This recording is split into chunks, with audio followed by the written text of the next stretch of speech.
Oh, you know, way back in the day when anime wasn't a common thing, BBC Two and Channel 4, which are TV channels in the UK, late in the night they would show anime.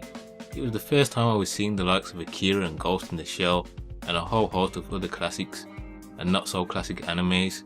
But there's one anime I could never forget seeing, as it just blew my mind away at the time, and that was Cyber City Oedo 808, an OVA originally released back in 1990.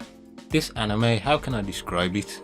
Well, it's like an 80s or 90s action movie set in some far cyberpunk future with overzealous characters and insane dialogue. But you know what? It's damn good. Not every movie has to be highly sophisticated to be fun. Sometimes you just want to watch Kenshiro kick someone's head in from Fist of the North Star and say something daft after he's just done messed them up. Or maybe you want to watch a bunch of armed soldiers trying to take on an alien, like in the movie Predator. That's pretty much what Cyber City encompasses. The plot of the film is pretty much like the Suicide Squad. You have these three criminals, Sengoku, Gogol and Benton, that have been locked up in this prison space station for life and beyond. Honestly, their prison sentence is 300 plus years. You see how absurd this is already getting, and we're only at the intro. The state has decided to throw them a bone and they can go work for the police doing only the most messed up missions where they are sure to die, and if the mission itself doesn't kill them, then Police Chief Hasegawa puts bombs around their heads and threatens them at every opportunity. Even with all these high stakes, they still of course agree to work for the cyber police because it beats spending the next 300 years in jail.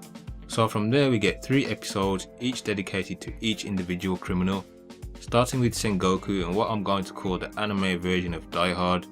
Basically, people are trapped inside some mega skyscraper and the cyber police have to go in there and rescue them, which by the end we'll see Sengoku fight something that looks like a boss from the video game Contra.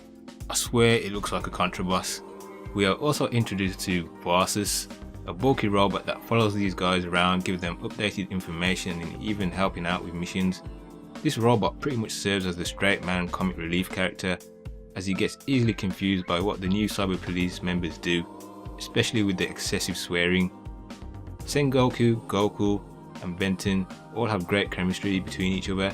There's a lot of back and forth banter between them. It only continues into the other episodes, but it's really fun to see them take the piss out of each other and others around them.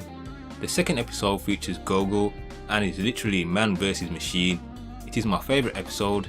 It's the one with the most action, funny one-liners, and probably the one of the worst fake Brooklyn accents you will hear. Well, to be fair, any attempts at accents in here are bad, but you won't care because you're in for a treat. The animation here is great, as this was done by the animation studio Madhouse, the same team behind the classic that is Ninja Scroll. So if you liked how that looked, you'll love Cyber City style too. So Gogol basically gets set up into fighting the military's new cyborg machine. He must defeat the dreaded machine in a one-on-one fight, otherwise you know Hasegawa will blow his head off. So Gogol has no choice but to fight to the death. This is one of the best fights I've seen in anime. It might not have a bunch of fancy kung fu moves, but just how brutal the fight ends up being is what makes it stand out. Flesh on metal is not going to be pretty. It's a box office match fight that needs to be seen. Then we have the third episode, and now we are fighting vampires. I kid you not, we've gone from fighting Contra bosses to Castlevania vampires. I have to wonder if the people behind this are secret Konami fans. Anyway, the show tries to give some scientific reasons behind why we have vampires all of a sudden, but screw it, just go with the supernatural. I mean, why not? That's what I love about Cyber City, it's just over the top fun. This episode of course features Benton, and some would say this is the weakest episode. I'd say that's true.